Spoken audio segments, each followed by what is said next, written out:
नारायण नारायण भज मन नारायण नारायण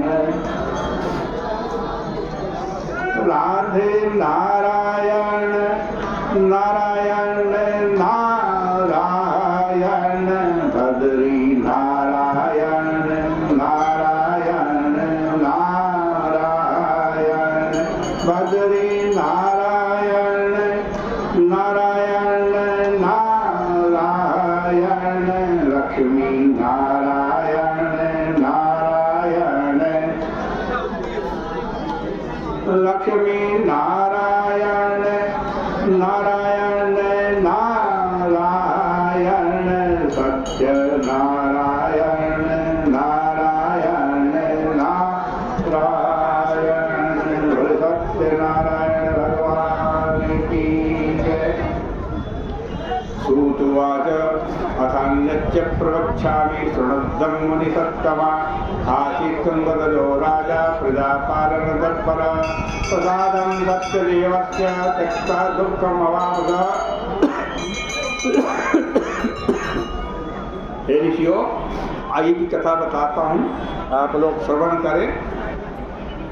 एक तुंगध्वज नाम का राजा था, पुत्रों के समान प्रजा का पालन करता था।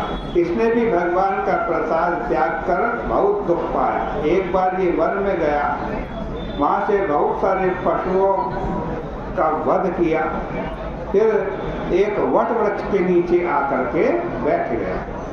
वहीं पर कुछ गोप बालक भगवान श्री सत्यनारायण का पूजन कर रहे थे।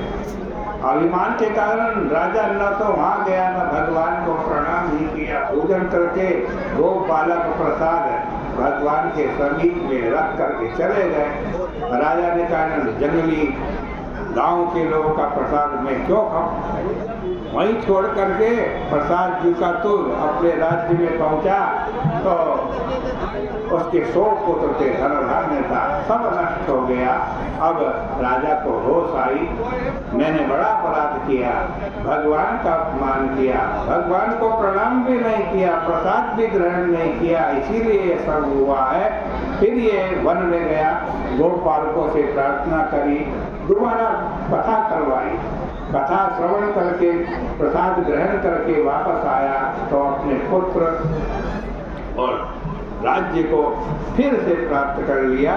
और फिर हर पूर्णिमा संक्रांति को भगवान श्री सत्यनारायण का व्रत करके इस लोक में सुख भोग कर अंत में सत्यपुर को गया।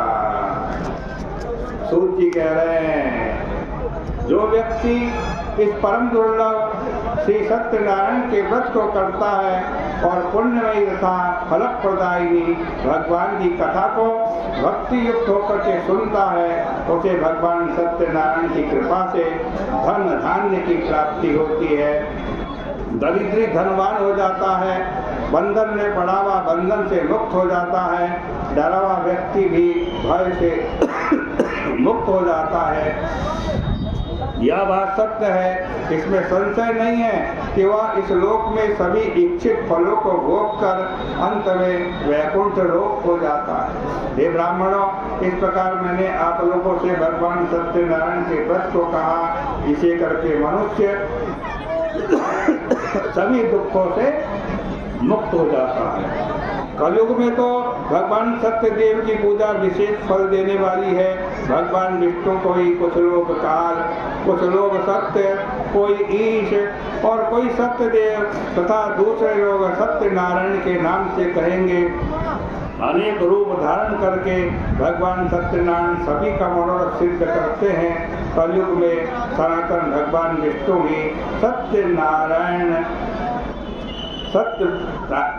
नारायण का रूप धारण करके सबका मनोरथ पूर्ण करने वाले होते हैं। हे श्रेष्ठ मुनियों, जो व्यक्ति नित्य भगवान सत्यनारायण की इस व्रत कथा को पढ़ता है, सुनता है, भगवान सत्यनारायण की कृपा से उसके सब पाप नष्ट हो जाते हैं। हे मुनियों, पूर्व काल में जिन लोगों ने भगवान सत्यनारायण का व्रत किया था, उनके अगले जन्म की कथा बताता हूँ, सुनो।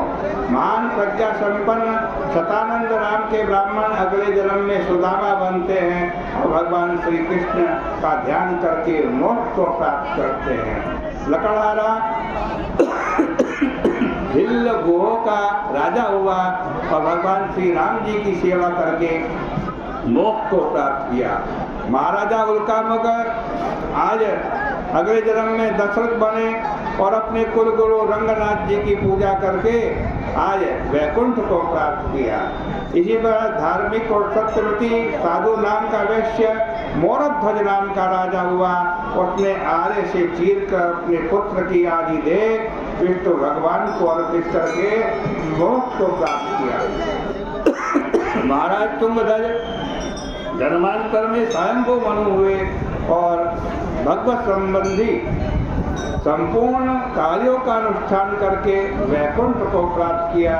जो गोपगण थे वे सब जन्मांतर में ब्रजमंडल में निवास करने वाले गोप हुए और सभी राक्षसों का संहार करके उन्होंने भी भगवान के शाश्वत गोलोक धाम को प्राप्त किया। इस प्रकार से श्री स्कंद पुराणे रेवाखंडे सत्यनारायण व्रत कथायाम पंचमोध्याय के 5वें अध्याय की कथा भी भगवान के श्री चरणों में अर्पित करते हैं।